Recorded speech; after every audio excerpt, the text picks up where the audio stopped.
understanding cPanel. I wanted to talk a bit about cPanel. Um, Depending on what host you go with, you may or may not have cPanel. cPanel is probably the most common web interface. Your hosting account is going to have management software to help run your host. So think of it kind of like, if you have a Windows computer. Windows, of course, is your operating system. That's essentially what cPanel is. So I just wanted to take a few videos and share some things about cPanel with you on how to do some things. Um,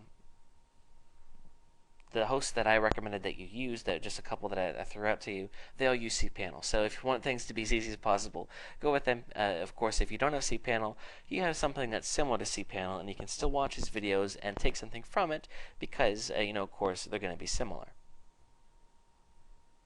Okay, here I am. I am logged into the cPanel of one of my hosting accounts. I just wanted to go through the most common things that I think that you should know.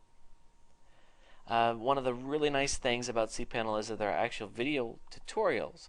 So even though I am a starting point for you, you can go through and view these as well, done by cPanel themselves, which is actually really cool. They didn't have to do that, and they did, so that's nice. Okay, so let's go ahead and start here. Email accounts. This is where we can set up the email accounts for the host. What this means is that for every host, every account that you can have email accounts underneath it. And when you sign up for your hosting account, you were given specifics, how many emails you can have per account. So make sure that you're aware of that.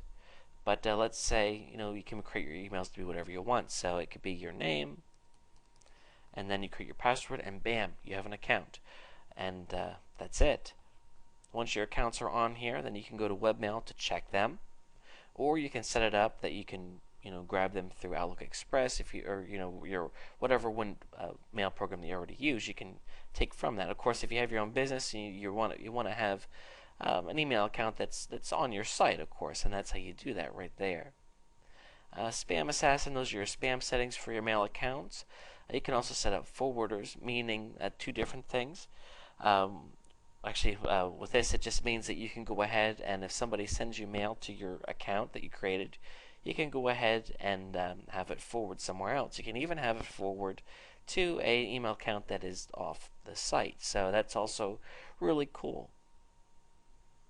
And you can set autoresponders for your email too. If somebody writes to you, that you have something right back to them. Okay, let's move down here. File Manager. This is actually really important. If you ever wanted to upload files or pull files down from it, you can do it this way.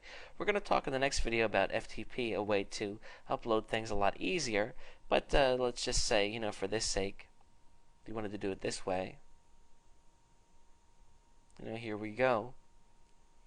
And it goes ahead and it shows you all the files, and from here you can download files, you can edit files, all different kinds of things.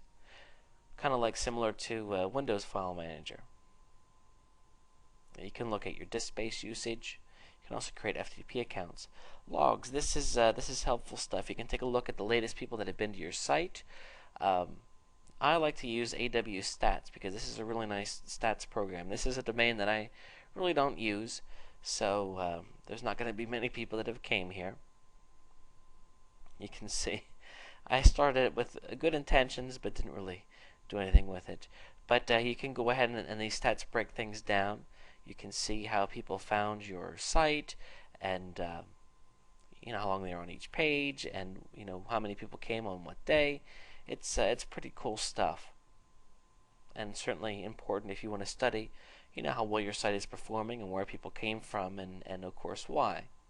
You can also download your stats to analyze them in an external program.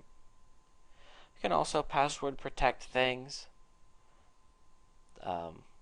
We can create subdomains, add-on domains, redirects. If your hosting account came with databases, here is the MySQL database, which is really important. And then we have software here. Oftentimes, even if you don't have Fantastico, which this account actually doesn't, even though I told you you need it, how about that? Here we can do things like set up a clock or a guest book.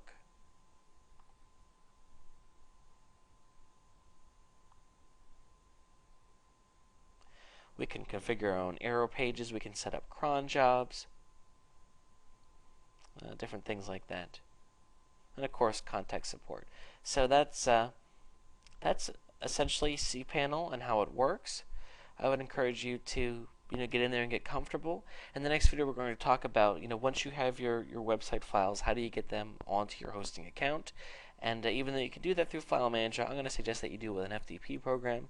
It doesn't cost anything, and I will see you in that video. I'll see you there.